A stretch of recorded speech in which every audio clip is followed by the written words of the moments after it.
নমস্কার বন্ধুরা, সবাইকে আমার মনের মতো রান্নাতে স্বাগত জানাই। আজকে একটা মজাদার রেসিপি বাঁধাকপির পকোড়া নিয়ে চলে এসেছি। কীভাবে বানাচ্ছি আপনারা প্রথম থেকে শেষ পর্যন্ত দেখতে থাকুন। বাঁধাকপির পকোড়াটা বানানোর জন্য আমি এখানে নিয়ে নিয়েছি পেঁয়াজ কুচি, কাঁচা লঙ্কা কুচি, লঙ্কার গুঁড়ো, জিরে গুঁড়ো, হলুদের গুঁড়ো, লবণ, আর নিয়েছি ধনেপাতা কুচি, এক পিস ডিম, বেসন, কর্নফ্লাওয়ার, আর নিয়েছি মিডিয়াম সাইজের এক পিস বাঁধাকপি। আমি এরকম সরু সরু করে কেটে নিয়েছি। বাঁধাকপিটাকে একটা জায়গার মধ্যে আমি নিয়ে নিচ্ছি। বাঁধাকপিটাকে আমি কেটে ধুয়ে ভালো করে জল ঝরিয়ে রেখেছিলাম। বাঁধাকপিটার মধ্যে আমি 1.5 চামচ লবণ দিয়ে দিলাম। লবণটা দিয়ে ভালো করে মেখে নেব।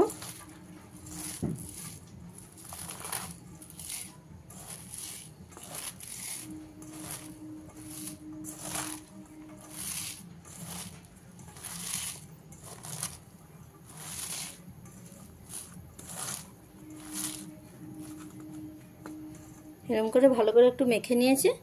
এবারে একটা ঢাকা দিয়ে রেখে দেবো কিছু সময়ের জন্য, যাতে বাঁধাকপি থেকে যে পরিমাণ জলটা আছে ওটা বেরিয়ে আসবে। বাঁধাকপিটাকে কিছু সময় আমি ঢাকা দিয়ে রেখেছিলাম নুন দিয়ে মেখে।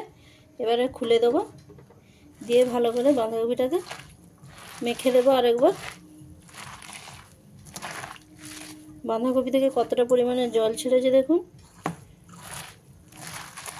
এবার ভালো করে এরকম মেখে নিয়ে এরকম হাত দিয়ে ভালো করে এরকম মুঠো করে চেপে জলটাকে ঝরিয়ে নিতে হবে ভালো করে। দিয়ে একটা আলাদা পাত্রে রেখে দেবো।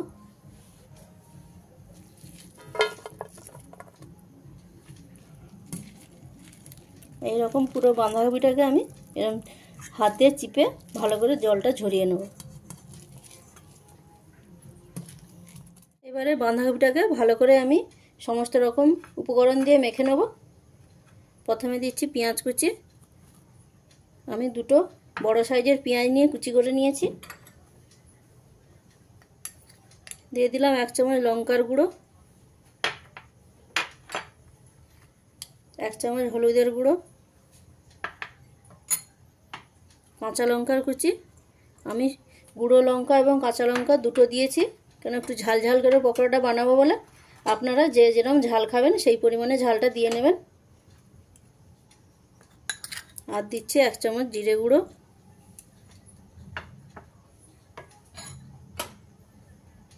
ধনেপাতা কুচি,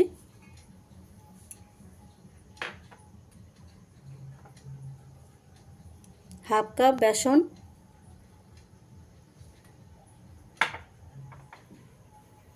হাফ কাপ কর্নফ্লাওয়ার। আমি এখানে কর্নফ্লাওয়ার দিয়েছি, আপনারা চালের গুঁড়ো দিয়েও করে নিতে পারেন। 1 পিস ডিম ফাটিয়ে এর মধ্যে দিয়ে দেবো।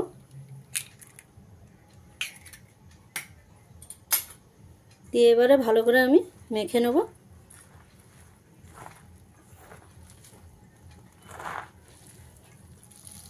এইভাবে ভালো করে আমি একটা আঠালো মিশ্রণ বানিয়ে নিয়েছি। এবারে বাঁধাকপির পকোড়াগুলো আমি ভেজে নেব। কড়াইটা গরম করে নিয়েছি, পরিমাণ মতন সাদা তেল দিয়ে দিলাম। তেলটাকে ভালো করে গরম করে নেব। তেলটা আমি ভালো করে গরম করে নিয়েছি। এবারে পকোড়া ভেজে নেব। আমি এইরকম পেঁয়াজের সাইজে আমি ভেজে নিচ্ছি শেপ করে। আপনারা চাইলে যে যার যেমন মন খুশি সেরকম শেপ দিয়ে বানিয়ে নিতে পারবেন।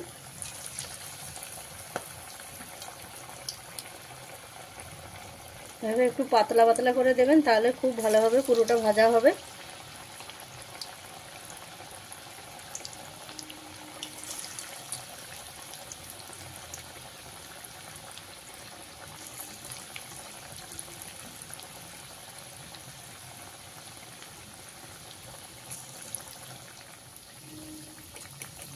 পকোড়াগুলো এইভাবে আমি উল্টে পাল্টে নেব।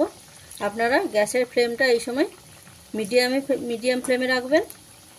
হাই ফ্লেমে দিলে পুড়ে যাওয়ার সম্ভাবনা থাকবে।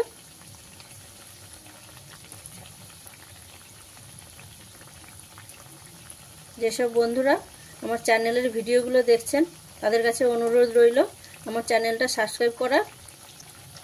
এইভাবে উল্টে পাল্টে ভালো করে ভেজে নেব। উল্টে পাল্টে আমি ভেজে নিয়েছি। এই পকোড়াগুলো বন্ধুরা সন্ধ্যের সময় আপনাদের চায়ের সাথে আপনারা খেতে পারবেন, খুব ভালো লাগবে। পকোড়াগুলো ভাজা হয়ে গেছে, তুলে নেব।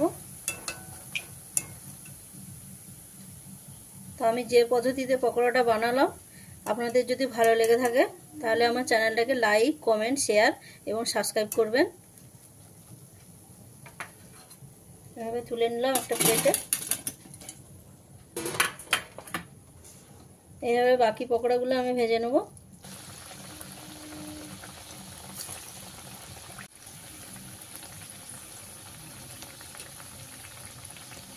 আবারও ভালো করে পকোড়াগুলোকে উল্টে পাল্টে ভেজে নিচ্ছি। এইভাবে সমস্ত পকোড়াগুলো আমি ভেজে নেব। বন্ধুরা এই পকোড়াটা খুবই সাধারণ, খুবই অল্প জিনিসপত্র দিয়ে বানানো যায়, ঘরে থাকা সমস্ত উপকরণ দিয়ে সাধারণভাবে বানানো যায়। এই পকোড়াগুলো আমার ভাজা হয়ে গেছে, তুলে নেব। এইভাবে সমস্ত পকোড়াগুলো আমি ভেজে নেব। এইভাবে সমস্ত পকোড়াগুলো আমি ভেজে নিয়েছি।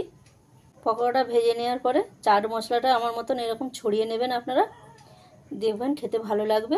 তারপরে সস দিয়ে আপনারা খাবেন, তাতেও খুব ভালো লাগবে খেতে।